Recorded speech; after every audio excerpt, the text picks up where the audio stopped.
2008 Honda Accord. Only has 52,000 miles.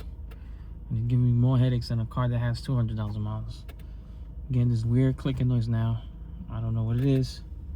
It's coming from under here somewhere. It's driving me nuts. If anybody knows what it is, please leave a comment.